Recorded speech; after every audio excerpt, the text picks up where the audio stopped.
Hello everyone and welcome back to the Belgian Beer Brothers channel. Cedric here from Antwerp, and today we are gonna talk about a beer, of course. We are gonna talk about Ezel or Ezel's beer, and I don't have that much to say about the beer. I do have a lot to talk about when it comes to the brewery.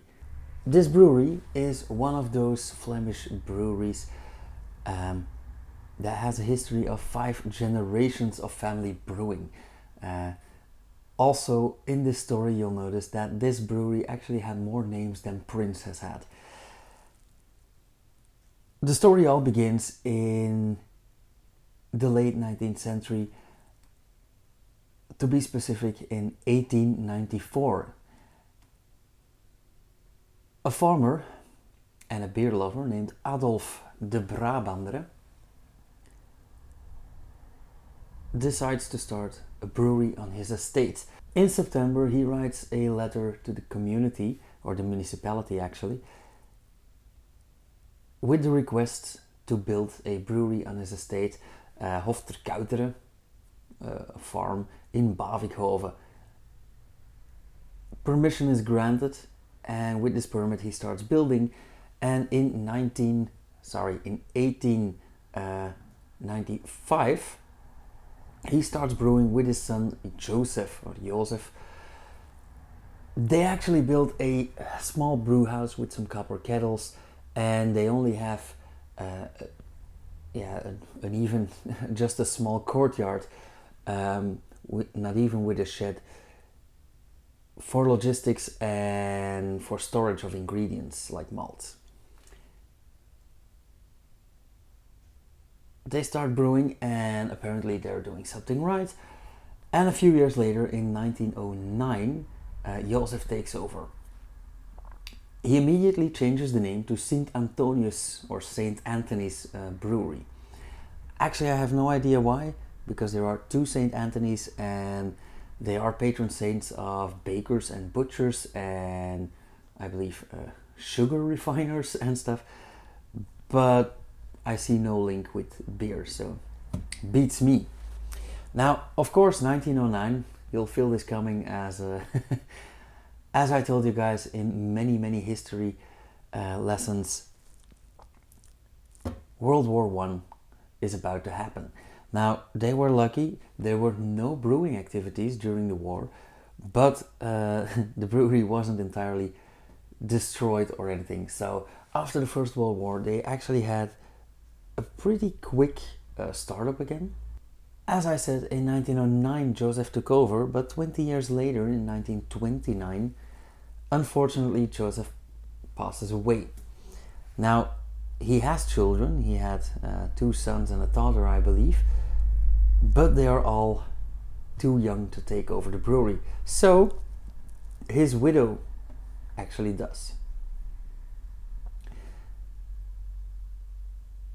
She actually stays in charge for about 20 years, until in 1950 their son Albert de Brabandere takes over, and he immediately proves to be a good salesman. Now, of course, he had already worked at the brewery, but now he came in a management position, and after years of solely selling to pubs and the occasional neighbor, Albert decides to start selling through some other channels as well, and namely the drinks markets and the resellers. Of course, in this manner, he actually broadens perspective. He enlarges the reach of his beers with minimal effort. So, he also changes the name to the Brabandere. That's 2 name changes in about 50 years, so not there yet. He changes it to the Brabandere in honor of the family name, of course, and the years of hard work that they put in, because they were quite successful, but it took some work. Not much happens in the next quarter of a century, but in 1975, Albert's son Ignace de Brabandere takes the lead, and he starts focusing more on the catering industry and export. So he starts delivering not only to pubs but also restaurants, hotels, or at least he tries to, and they start exporting the beer. Of course, like any Belgian company back in those days, they start with the neighboring countries: France, Germany, Holland. Well, Germany not so much, and they keep that in mind for future projects. Inyas is also a very social fella, and he sees it as his duty to participate in the local community. And because of this, he starts sponsoring many initiatives and many local sports clubs and stuff. They soon discover that this opens doors. They are becoming the house beer of many sports clubs, many sports pubs, many canteens. They start selling in supermarkets because, of course, people at home watching the soccer or watching a bicycle race see that they sponsor and they start asking for it. So again, they widen their market and they sponsored a lot of things. I'm not a particularly sports loving guy, but I do know that one of their beers, Petrus, in the 80s was on the shirts of a top tier soccer team, Zulte Waregem. I also know that the Brabandere these days brews Quaremont, and Quaremont is the name of a city, and there's also a classic Quaremont bicycle race. They sponsored a lot of bicycle races like the Flanders Classic and whatnot, and it has really worked out for them. The Petrus beer that I just talked about launched in 1982, and this was a direct hit, and they have quite some varieties of this. They keep going on the track of sponsorship because in 1993 they actually brew a beer called Wietekerke, and that was named after a fictitious town on the Belgian coast, mainly because that was the name of a soap series.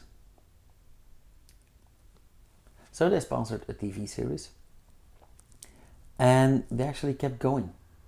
They kept it along, and it has worked out for them.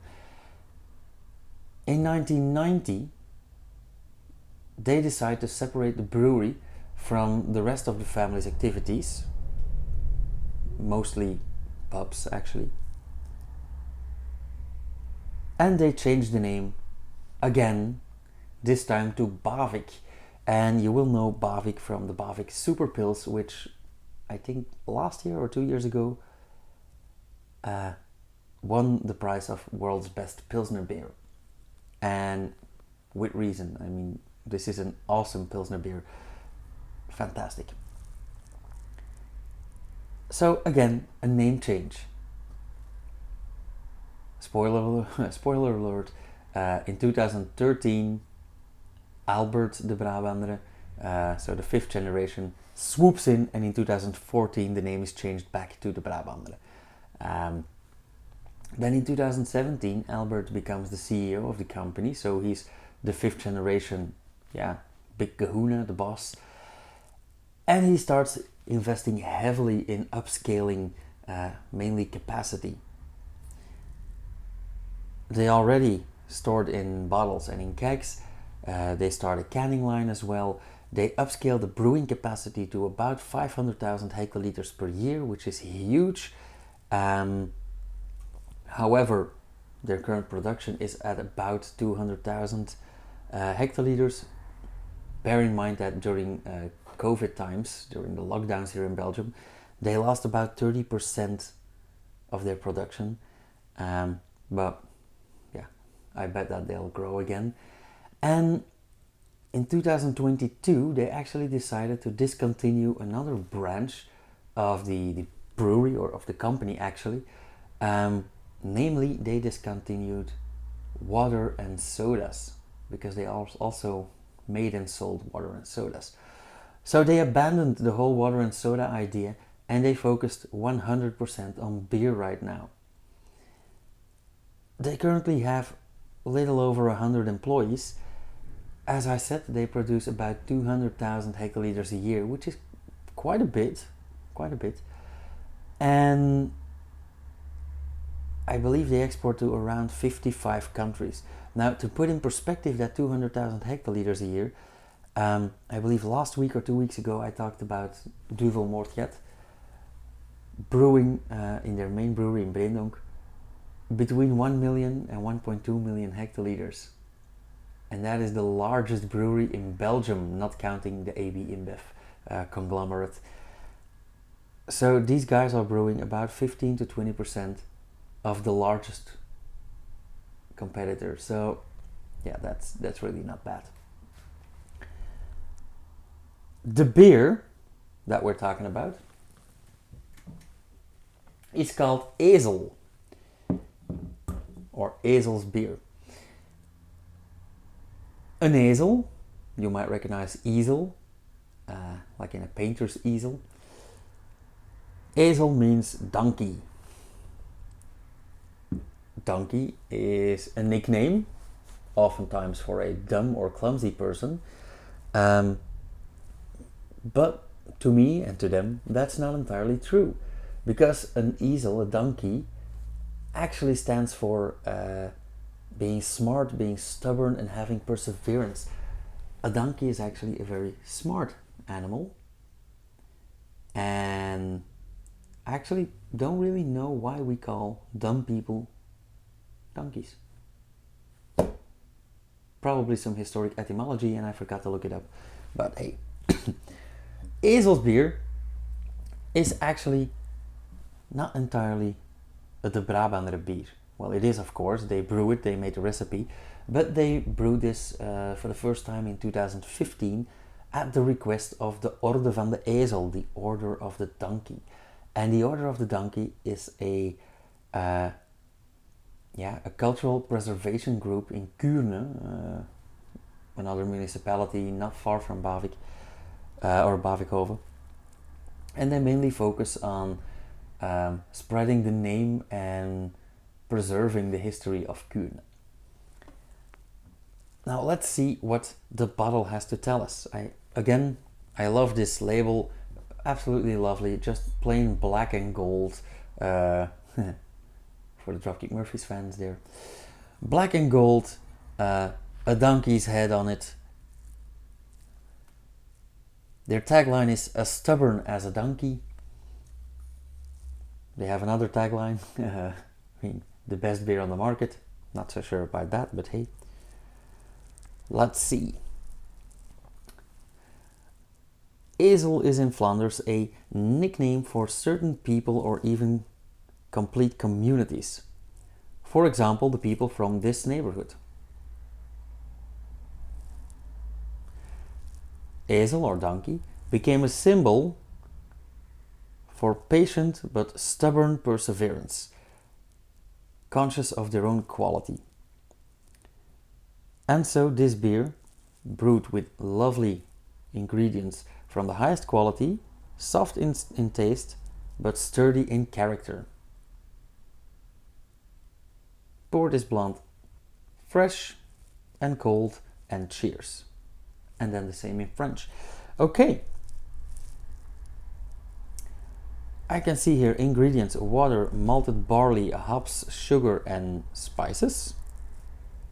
Nothing specific. And it has a ABV of 6.5%. So this is a pretty standard spiced blonde beer. I haven't tasted it yet, so let's see. They have their own glass, or not the beer, the order has their own glass, which is again the same shape as this one but with their logo. So not doing anything wrong here. And actually, since 2015, they also invested in other products like Ezel wine and pâté. Haven't tasted those either.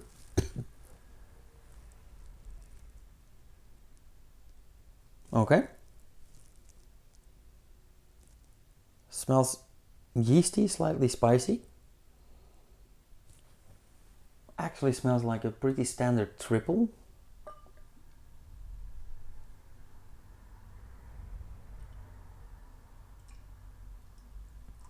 Looks rather clear.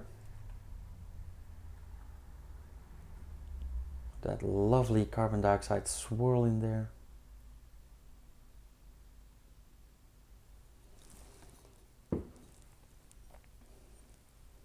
Slightly hazy, less clear than it appeared. Very white foam, medium bubble density. I see a lot of purling in the beer, so a nice CO2 content.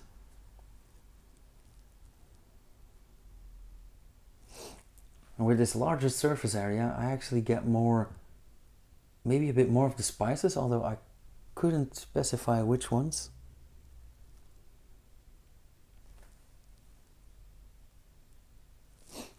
Again, a bit malty, not boozy at all. Let's have a taste.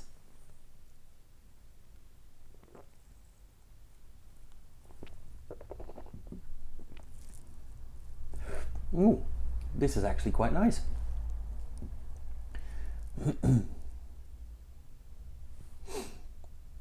It is rather soft, it is quite sweet. Comes in a bit stronger than I expected, but because of the carbon dioxide content, probably. And I do get some hints of, well, let me start by the basics. It is rather dry, which I love, and it has a slight sweetness in there.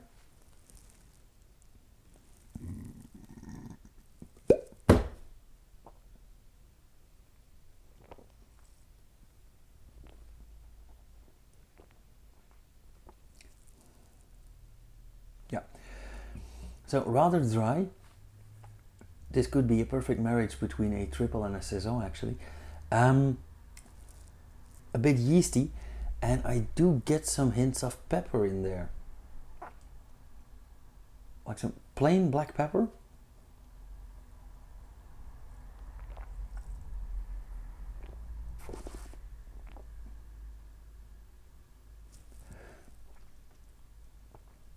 But I could not specify which spices. Also tastes quite bitter, quite hoppy. Really tingles in the back of the throat and the back of the tongue. So yeah, I came in with no expectations, and I'm very pleasantly surprised, because this beer has a lot of a lot of characteristics that I really like. The bitterness, the dryness, that slight sweet edge. I love pepper, by the way.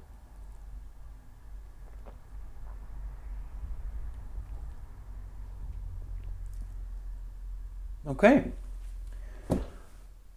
Ooh, tough. How should I score this?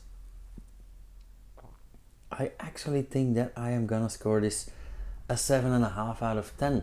So a 375 in Untapped. And by that, I will say goodbye to you guys. As usual, yeah, if you come across this, buy it, have a taste. You're supporting a cultural group with it.